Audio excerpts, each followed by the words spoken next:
Hello friends, today we learn regarding the burns assessment, how to assess the burns.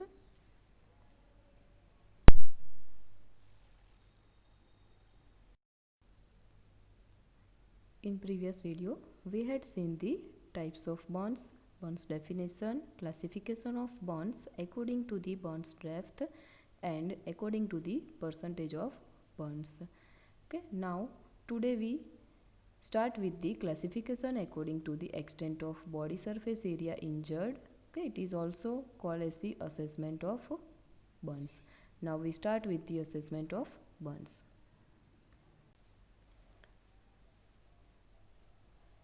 In that, first is the Wallace rule of 9. As you can see in a figure, okay, it is used for early assessment. Rule of 9 is a quick way to calculate the extent of burns. The system assigns percentage in multiples of 9 to measure body surface. Okay, we have to count according to the major body surface area involved. So total 9 areas we have involved in the rule of 9. It may be used to estimate the total body surface area burnt by adding together the affected area. The percentage of the total body surface that is burnt can be calculated. Rule of 9 was introduced by the Alexander Wallace.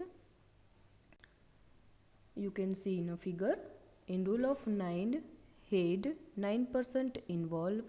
It is front and back, and chest 18%, back side of chest 18%, right arm 9%, left arm 9%, perineum area 1%, and right leg 18%, left leg 18%. Okay, so total 100% body surface area involved in the adult.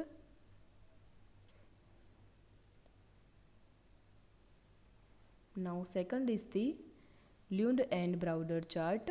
In that you can see in a chart also a more precise method for assessing the burns wound, which recognizes that the percentage of total body surface area of various anatomic parts, especially the head and the legs, and changes with growth. Here each part of the body is individually assessed. You can see in a charts. Okay, in that percentage is given according to anatomic parts of body, and ABC is given in below. Area A 1/2 of head, B 1/2 of thigh, C 1/2 of one lower leg. Okay, is counted according to the age given in charts 0, 1, 5, 10, 15 and in adults. So this one is the Browder charts. Third is the Jackson's thermal wound theory. Okay, in that zone of coagulation, zone of stasis, zone of hyperemia we have to calculate. In the zone of coagulation, center area of wound where all tissues are damaged, not recover. Then zone of stasis, it surrounds the coagulation area. Some tissues are damaged, inflammation is occur, and tissue are recover in the zone of stasis. Then in zone of hyperemia, unburned area surrounds the stasis, but it is red due to inflammation. Now fourth one is the rule of palm. Okay, you can see in a figure. Patient's entire hand area is 1%. We can calculate it. In that, clean piece of paper is cut to the size of hand, and through that percentage of burns is assessed. उसमें क्या करना है हमको कि patients का खुद का ही hand है, उसका 1% calculated 1 piece of paper cut करके रखना है, और पेशेंट्स को जितना भी बर्न्स हुआ है वो क्लीन पीस ऑफ पेपर से हमको कैलकुलेट करना है.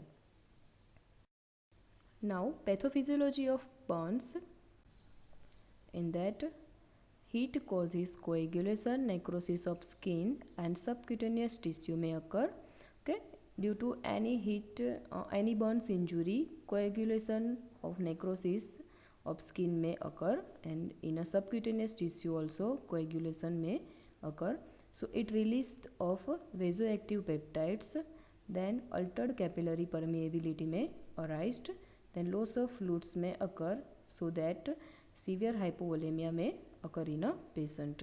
It leads to the decreased cardiac output, so that decreased myocardial functions may arise, and due to decreased cardiac output, decreased renal blood flow may be arised. Okay, it leads to the renal failure or oliguria in a patient.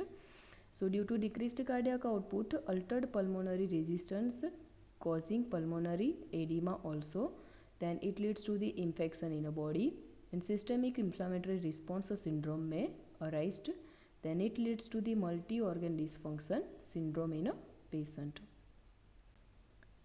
Then massive edema, in that injury to basement membrane occur, so it leads to the altered pressure gradient, and edema may occur in a patient.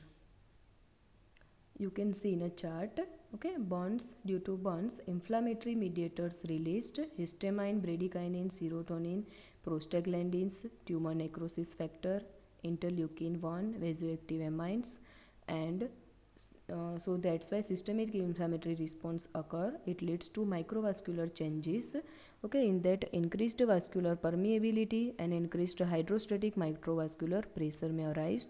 It leads to electrolyte imbalance, and it leads to the increased extracellular fluid, so due to that edema may arise, and due to microvascular changes, decreased intravascular volume, so it leads to the hemodynamic changes, okay, in that decreased cardiac output, increased systemic vascular resistance, and increased pulmonary vascular resistance.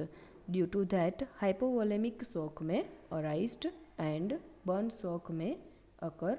So our goal is to restore tissue perfusion in a burns patients. Thank you friends for watching the video.